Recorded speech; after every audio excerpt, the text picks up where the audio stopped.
High, আমি শামীম। আজ আমি জার্নি করব বেলডাঙ্গা টু মোহনগঞ্জ। কিভাবে জার্নি করব সেটাই আজ আপনাদেরকে দেখাবো।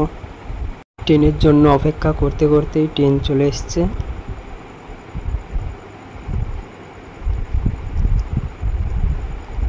আস্তে আস্তে ট্রেন ছাড়লো এবং আমরা বহরমপুর কোর্ট স্টেশনের দিকে রওনা দিলাম। বলতে বলতে আমরা বহরমপুর স্টেশনে পৌঁছে গেছি এবং কিছুক্ষণ পর বাইরে গিয়ে টোটো ধরতে হবে আমাদেরকে। তারপর বহরমপুর বাস স্ট্যান্ডে যাব।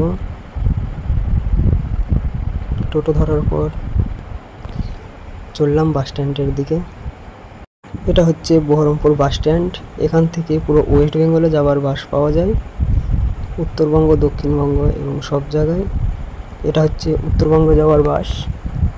আমরা যাব সাগরপাড়া লাইনের বাস ধরে চলে যাব। এটা হচ্ছে সেই বালিরঘাটের ব্রিজ। এখানে একটা বাস দুর্ঘটনায় অনেকের ক্ষয়ক্ষতি হয়েছিল। এটা আমাদের শেখপাড়া বাজার। এখান থেকে 6 কিলোমিটার গেলে আমি মোহনগঞ্জ পৌঁছাতে পারবো।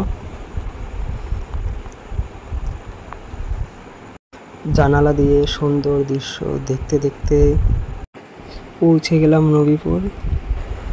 নবীপুরে টোটো ধরে চলে গেলাম মোহনগঞ্জ। আবারও দেখা হবে নেক্সট ভিডিওতে।